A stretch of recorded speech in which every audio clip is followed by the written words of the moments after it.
Mateus 16, versículo 16 diz assim: E Simeão Pedro respondeu e disse: Tu és o Cristo, Filho do Deus vivo. E Jesus respondeu-lhe, disse-lhe: Bem-aventurado és tu, Simeão, porque não foi carne e sangue quem te revelou, mas meu Pai que está nos céus. Versículo 18. Pois também eu te digo que tu és Pedro, e sobre esta pedra edificarei a minha igreja, e as portas do inferno não prevalecerão contra ela. Versículo 19. E eu te darei as chaves do reino dos céus, e tudo que ligardes na terra será ligado nos céus. E tudo que desligardes na terra será desligado nos céus. Amém? Vamos orar, feche os seus olhos, se você quiser colocar a sua Bíblia no seu assento. Pai, em nome de Jesus, nós entramos, Senhor, na Tua presença em oração nesta hora. Te louvamos e te agradecemos por tudo que já foi feito, falado, entregue nessa noite diante da Tua presença, Senhor, neste culto. Mas a minha oração, Pai, o desejo do meu coração nesta noite, é que o Senhor venha me usar, Deus, para falar com a Tua igreja. Deus, que o Teu Espírito Santo venha revelar ao meu coração nesta noite esta palavra. Que o Senhor possa trazer entendimento, Pai. Deus, prepara cada coração, cada vida que está aqui neste lugar, nesta noite. E que a Tua palavra vá e produza o fruto ao qual, Senhor, o Senhor deseja nesta noite. Nós repreendemos, Senhor, todo espírito contrário. Senhor, todo desânimo, cansaço. Senhor, toda falta de atenção no meio da Tua igreja nesta noite, mas que o Senhor possa atrair os nossos corações para a Tua presença e para a Tua voz, Pai. É o que nós te pedimos e te agradecemos nesta noite, em nome de Jesus. Amém? Você pode se assentar. Esse texto, ele tem... Eu tenho lido esse texto e tenho estudado e Deus tem falado muito comigo a respeito desse texto já faz algum tempo. Na verdade, foi bem naquela campanha de libertação que a pastora fez, aqui com as intercessoras, com as ministras.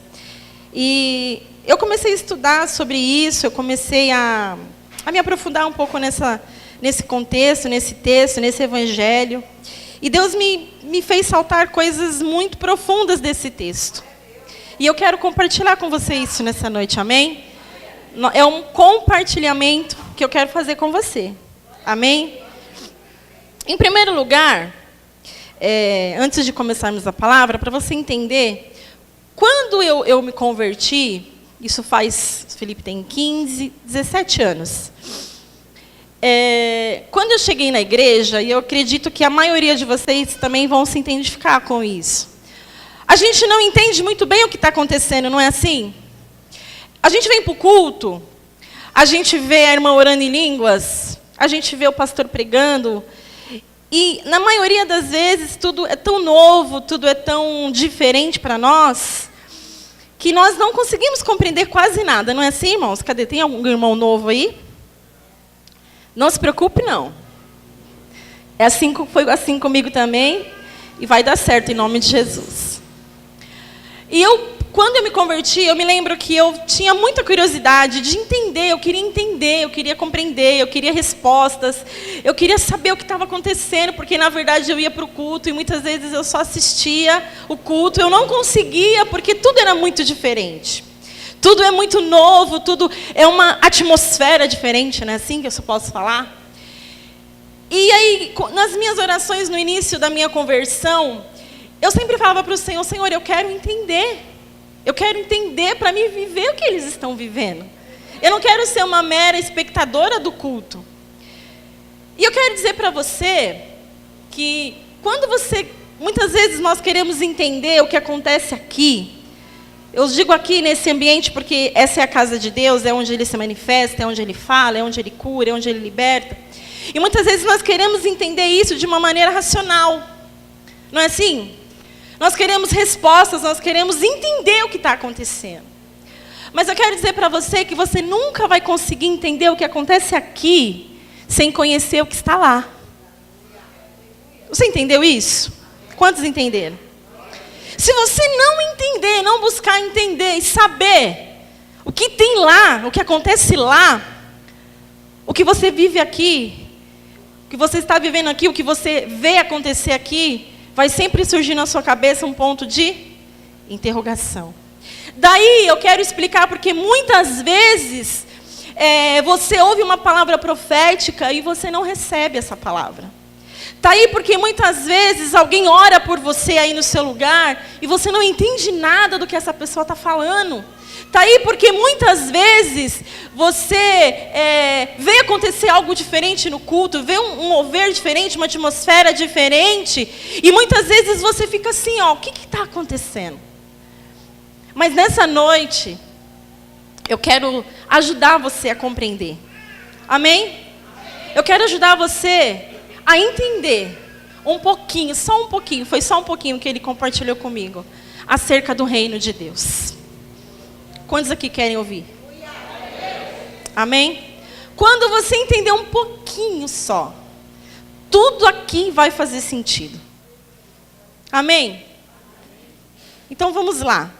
O texto que nós lemos está em Mateus 16 e fala de 2 lugares espirituais, que são as portas do inferno.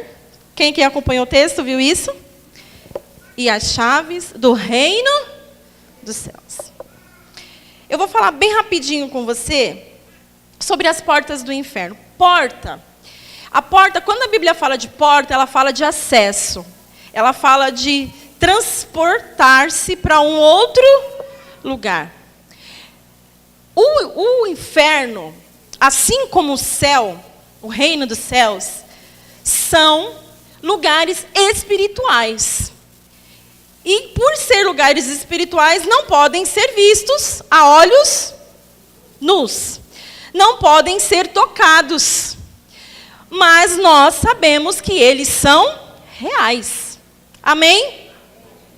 Então, quando a Bíblia fala assim, como esse texto, foi Jesus que falou isso, sobre as portas do inferno, eu quero trazer para você algo bem simplificado para que você entenda.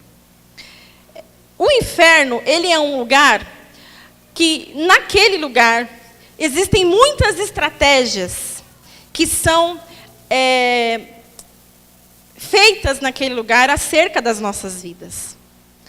Muitas coisas, os demônios e Satanás, eles tramam, planos são arquitetados para destruir a igreja. E isso são todos os dias. Daí porque a palavra de Deus diz que a nossa luta não é contra a carne nem contra sangue, mas contra principados e potestades. Só que Satanás, ele pode fazer qualquer tipo de plano, ele pode ter qualquer estratégia, mas a verdade é que ele é um ser legalista e que ele só age, ele só põe em prática os seus planos quando nós, a igreja, damos a ele a legalidade. Amém, queridos? Eu fico preocupada quando escuto pessoas dizerem assim que Satanás não está com nada. Não é? Você já ouviu isso? O diabo não pode nada. O diabo não pode tocar em você, desde que você não dê para ele a legalidade. A legalidade dada, então, você passa a sofrer as influências do maligno na sua vida. Está aí porque Jesus disse que as portas do inferno não prevalecerão contra a igreja. Contra a igreja. Porque quando Satanás ele está lá arquitetando, ele está lá organizando os seus planos, as suas estratégias, e quando a igreja está orando, enquanto a igreja está vigiando, porque é assim que a Bíblia fala que nós devemos andar, automaticamente aqueles planos já foram frustrados. Amém, queridos? Mas toda porta, ela precisa de uma chave. E nós vivemos num tempo onde o diabo ele tem oferecido muitas chaves para as pessoas. Sim ou não? Bebidas. Quantas famílias são tragadas, destruídas, arruinadas Porque a pessoa, ela usa essa chave e acessa. Quantas famílias são atingidas pelas drogas? Quantos casamentos são destruídos por conta do adultério? E infinitas coisas que nós vemos todos os dias acontecerem no nosso dia a dia, que nós temos a plena consciência de que existe uma força maligna por trás, causando tanta dor, tanta destruição para a nossa humanidade. Daí eu quero dizer para você, se você acha que o diabo não pode nada contra você, eu quero dizer para você, tome muito cuidado. Seja vigilante. Preste atenção em tudo que você faz, em tudo que você fala. Porque se você der a legalidade, se você der para ele a condição de tocar na sua vida, só Deus pode tirar você das mãos dele. Sabe por quê? Porque a Bíblia relata que ele é mau. Ele é mau. Então ele vai tentar te destruir. Amém? Vocês estão aí? Então, irmãos, assim como o diabo, ele coloca na vida das pessoas essas coisas que as pessoas usam e entram no mundo do pecado, porque a chave para você entrar nesse reino das trevas é o pecado. Porque a Bíblia diz que o salário do pecado é a morte.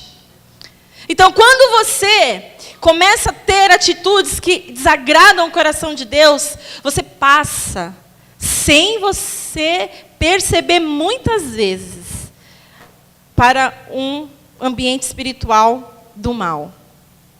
Amém? Por isso que muitas vezes nós, os líderes, nós queremos entender algumas coisas que acontecem com as pessoas. Muitas vezes nós queremos entender algumas tragédias, algumas situações. E muitas vezes foi a própria pessoa que deu a legalidade para que aquilo acontecesse na vida dela. Amém?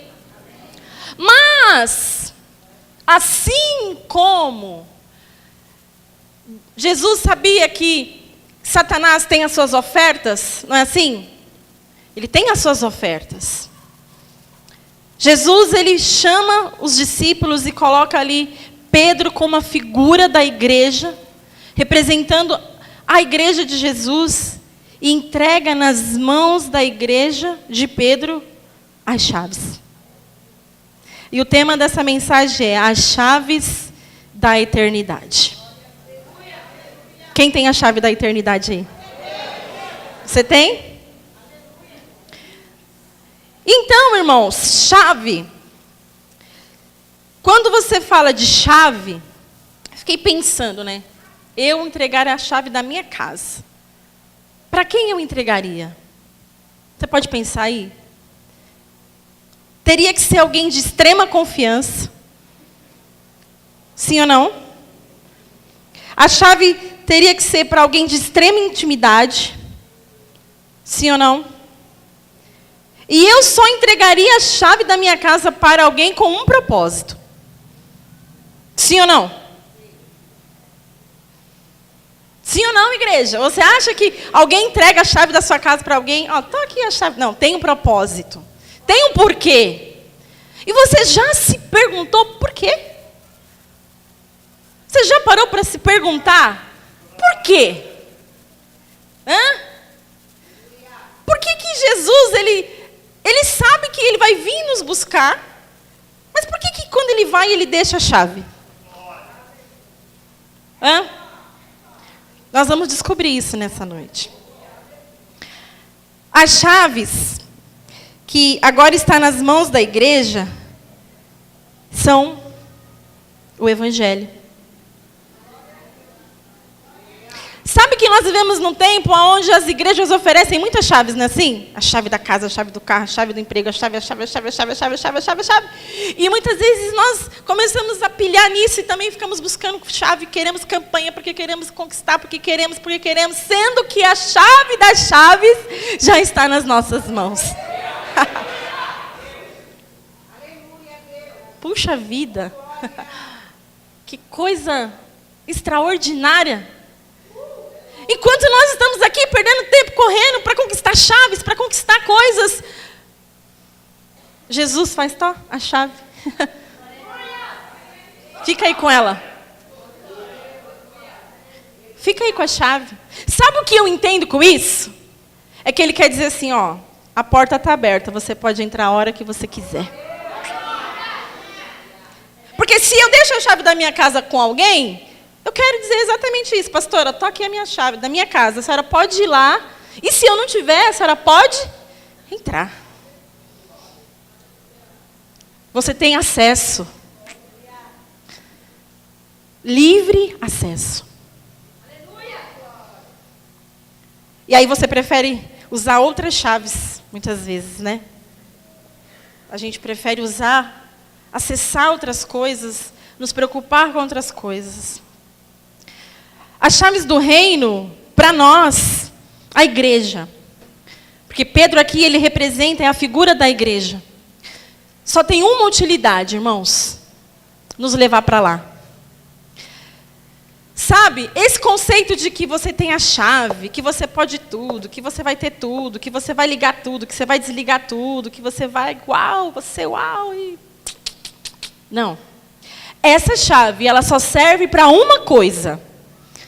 Fazer você entrar lá. Não existe mais nenhuma utilidade para isso. E nessa noite, eu quero dizer para você que chaves... não é uma chave. Quando a Bíblia fala chave, Jesus não está falando de uma chave literal. Mas ele está falando de princípios espirituais que nos dão esse acesso. Amém, irmãos? Princípios. Condições que ele nos dá, que nos dá o direito de acessar o reino dos céus.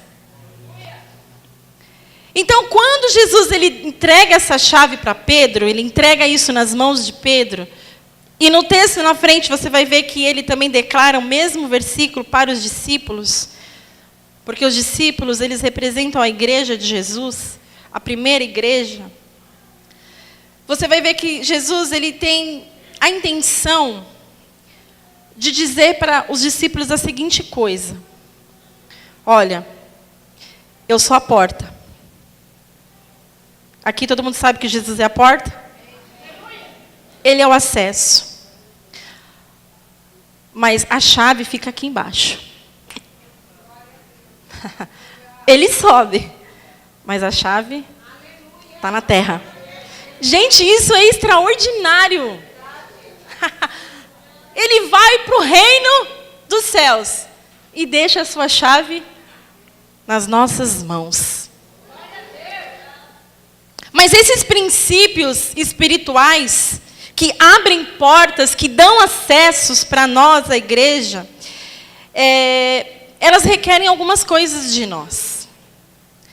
Porque nenhum ser humano pode ter acesso a essas chaves se ela não tiver esses princípios na sua vida. Amém? Então eu quero falar com você nessa noite sobre a primeira chave que nós, a igreja, temos que ter. Nós que temos essa autoridade do Espírito Santo sobre as nossas vidas, a primeira chave que nós temos que ter é a chave do arrependimento.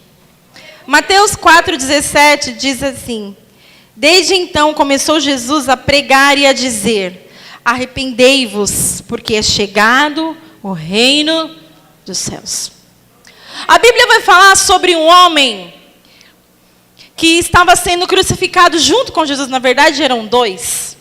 Os dois ladrões da cruz. E aquele contexto, se nós analisarmos, nós vemos que é exatamente os dois tipos de pessoas que existem. Aquelas que endurecem o coração e aquelas que entram pela porta. Porque aquele ladrão, ele estava diante de quem? Da porta. Quem era Jesus naquele momento para aquele homem? A porta. E quando aquele homem entende quem era Jesus, ele se arrepende. A história daquele homem, daquele momento para trás, era de pecado, era de roubo, era de assassinato. Ele era um homem que estava preso. Ele era um perverso da sociedade. Mas quando ele reconhece Jesus como a porta, ele usa a chave do arrependimento e entra. Entra! E Jesus responde para ele assim: hoje mesmo estarás comigo no paraíso. Hoje, agora, é hoje. Você tem usado essa chave na sua vida? Sim ou não? A chave do arrependimento. Arrependimento, quando a gente fala de arrependimento, a gente entende que o arrependimento, irmãos, sem ele é impossível uma pessoa ter uma mudança de vida, é impossível. Você pode frequentar a igreja há 50 anos, mas se você não for uma pessoa que se arrepende de fato, você nunca vai ter a sua vida mudada. Porque o arrependimento é o primeiro princípio para a mudança. A Bíblia fala que quem convence o homem é o Espírito Santo. Como ele faz isso? Trazendo arrependimento ao nosso coração. Então, quando nós nos arrependemos, nós entramos pela porta. Amém? A segunda porta. E isso tudo está no Evangelho. Amém, irmãos? Se vocês quiserem ler, está lá no todos os Evangelhos de Mateus, você vai encontrar todos esses princípios para entrar no reino dos céus. Amém? A segunda porta, a segunda chave, a chave do novo nascimento. Jesus, conversando com Nicodemos, disse assim: ninguém, diga assim comigo, ninguém pode entrar no reino de Deus se não nascer da água e do Espírito. Novo nascimento, chave, acesso. Amém, irmãos?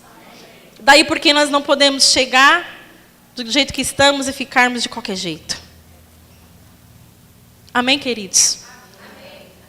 Precisa haver uma mudança. Precisa haver a conversão. Precisa. É necessário. Ninguém entra.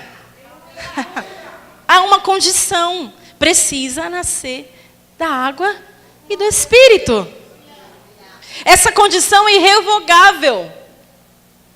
Não é? Você leu comigo?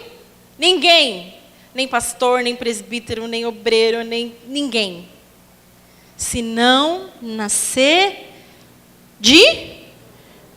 e da água, a água, ela representa na Bíblia purificação, santificação.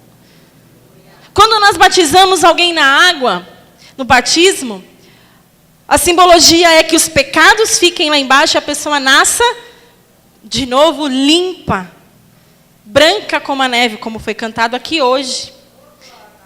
Amém, queridos? E o que eu preciso fazer? Manter essas roupas limpas na presença do Senhor. Amém? Essa chave, essa condição é irrevogável. Você não vai conseguir dar um jeitinho. Tá bom? Não vai não. Tem que nascer de novo. Olha para o irmão que está do seu lado. Tem, meu irmão. Tem que nascer de novo. Sabe por quê, irmãos? Eu aprendi que tem coisas que nós queremos, não é assim? Mas tem coisas que nós precisamos, que é totalmente diferente. Tem coisas que nós queremos muito, nós ficamos orando e pedindo. Você também é assim ou é só eu? Só que tem coisas que são necessárias. E essas coisas nós não podemos nos esquecer. Nós não podemos deixar para depois. Amém, meus irmãos? A terceira chave. A chave da obediência.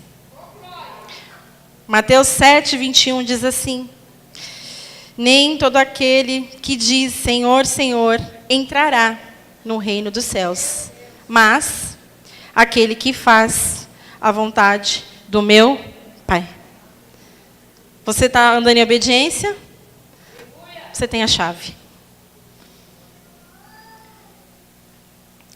Obediência é submissão.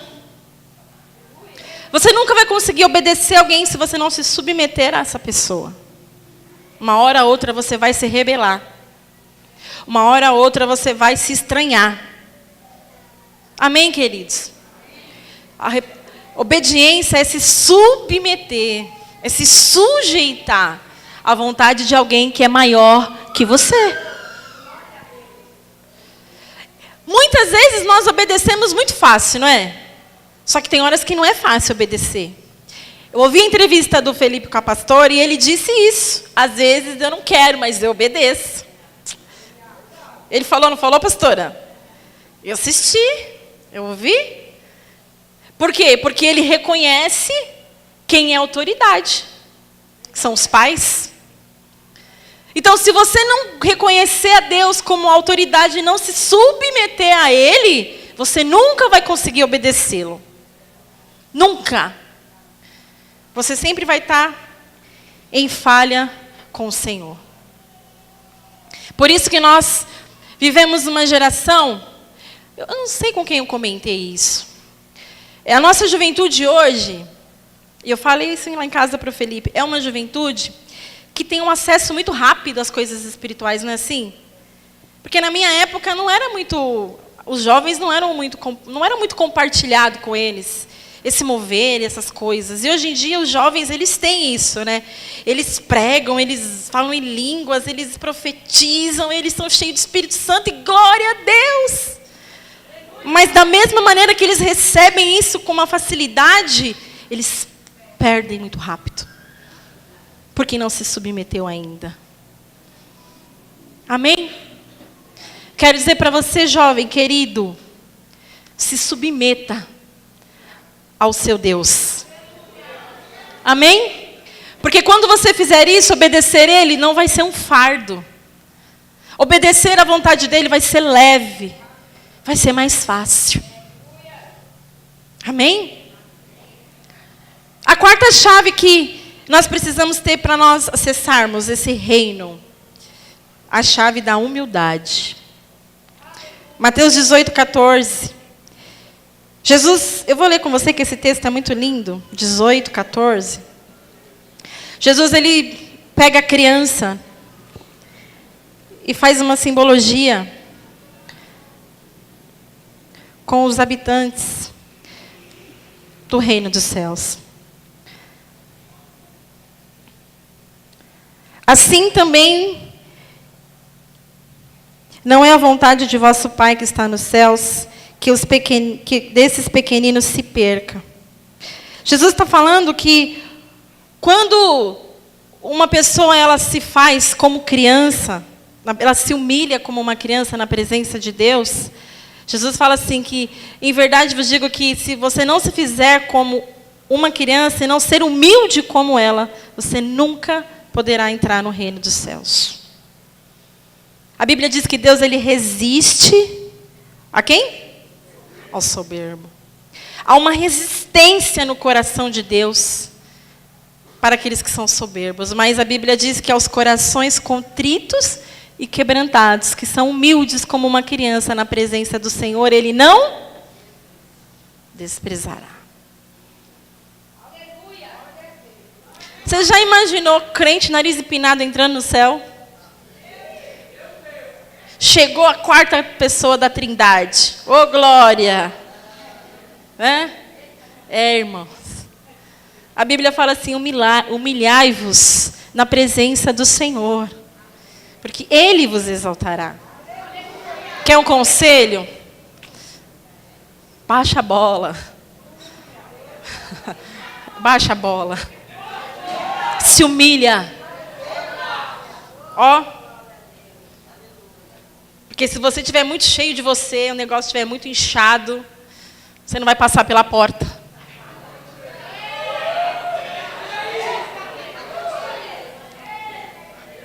Amém? Amém, irmãos? Vocês estão aí? Vocês estão rindo? A porta é estreita, diz a Bíblia, hein?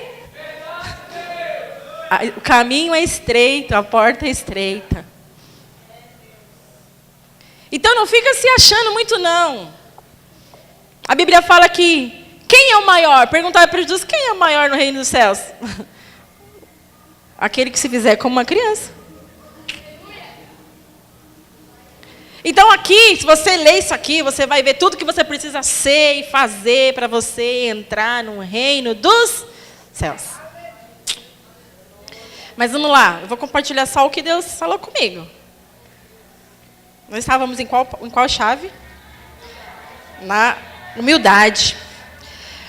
A Bíblia fala que bem-aventurados os pobres de espírito, porque deles é o reino dos céus. Que eles entrarão no reino dos céus.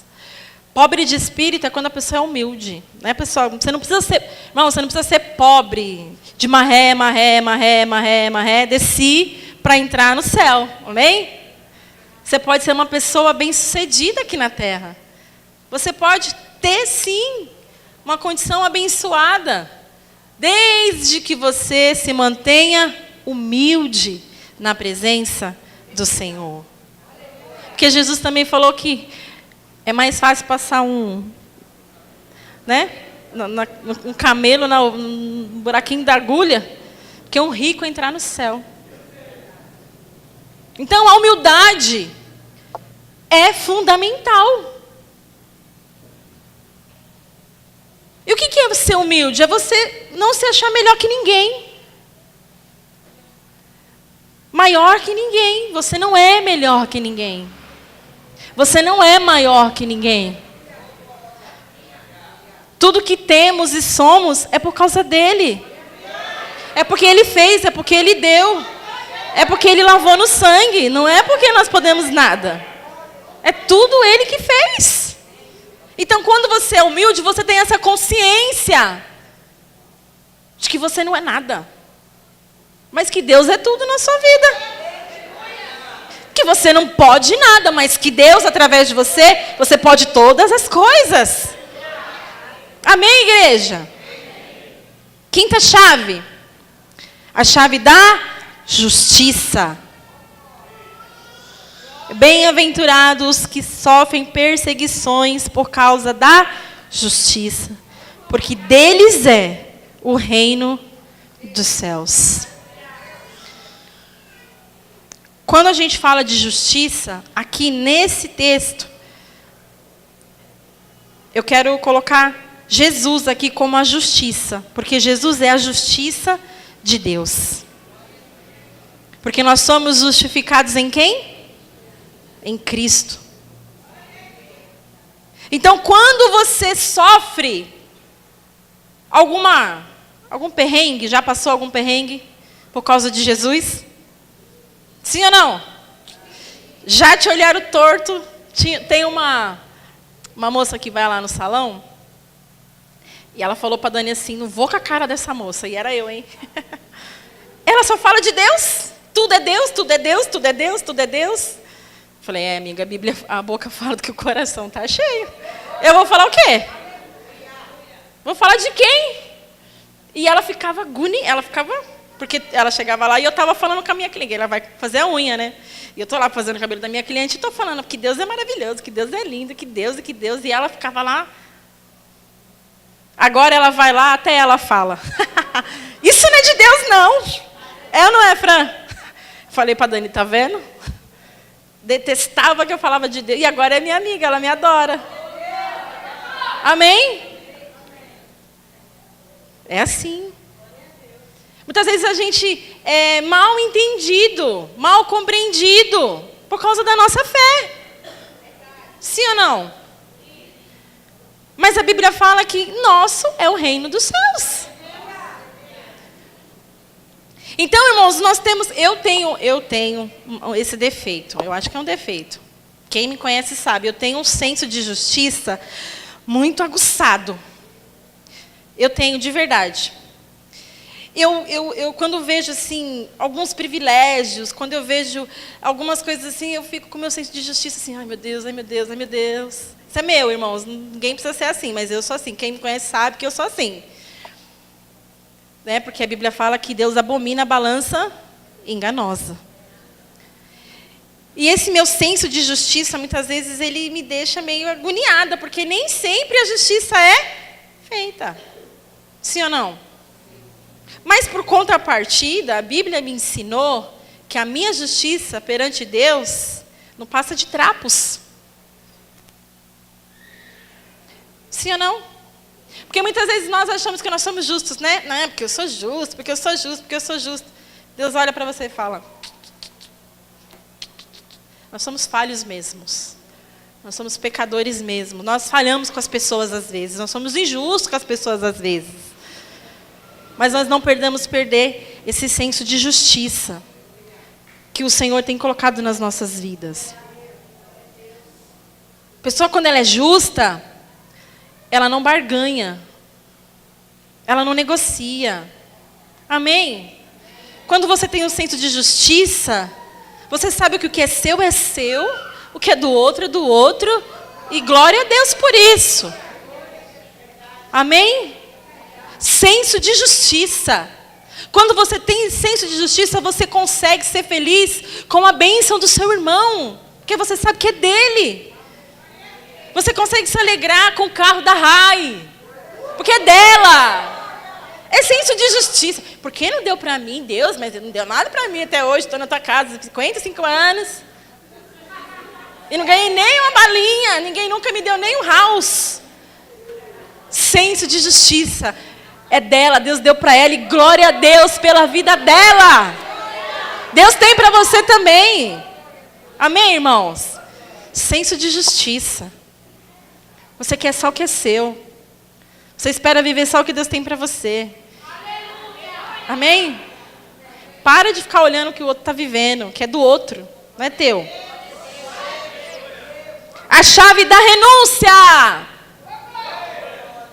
Irmãos, hoje o Alê falou algo aqui no começo, ele estava ministrando. Irmãos, a primeira coisa que Jesus teve que fazer para vir trazer a chave do reino para nós, foi renunciar. Ele despiu-se da sua glória. A primeira coisa. E muitas vezes eu e você não queremos renunciar a nada. Nada. A gente não renuncia a nada, nem às vezes nem o sofá de domingo. A gente às vezes não quer renunciar a nada, não, porque tudo já foi feito. Não é? O preço já foi pago. A graça, mas a graça não é de graça, não. Alguém pagou. E a Bíblia diz que foi preço de sangue. Você está muito equivocado com esse negócio de graça, que é tudo de graça. Não tem nada de graça. Foi pago um alto preço, meu irmão. Ele foi moído, você cantou aqui. No sangue, ele derramou sangue. Que negócio é esse que é de graça? Não tem nada de graça. Evangelho é renúncia. Jesus disse para os discípulos: eu estou indo, vocês querem vir após mim? Dia a dia, tome a sua cruz, renuncie a si mesmo e siga-me. Ele não falou: fica aí numa boa, me esperando que eu já volto. Ele não disse isso, não. Ele disse assim: ó, eu estou indo, quem quiser vir após mim, eu estou indo. Quem quiser vir depois de mim, dia a dia, tome a sua cruz e siga-me. Porque aquele que quiser ganhar a sua vida, já perdeu. Já era. Mas aquele que perder a sua vida por amor de mim, xalá. Você não quer renunciar a nada, irmão? Pelo amor de Deus, me ajuda aí. Renuncia a alguma coisa. Pelo menos um pouquinho, uma horinha de oração lá. Menos uma hora no Facebook. Renuncia a alguma coisa. Porque o Evangelho é uma vida de renúncia. Você quer seguir a Jesus e quer fazer tudo o que você quer, do jeito que você quer, a hora que você quer. Você quer falar tudo que vem na cabeça, bateu na cabeça, já falou. Irmãos, Evangelho é renúncia. Quando você renuncia, você tem acesso. Você entra. E quando você está aqui, porque tem aqueles também que não querem renunciar a nada. Sabe o que é mais triste, irmãos? Mais triste de tudo isso, é que tem muita gente que vai ficar do lado de fora com a chave na mão.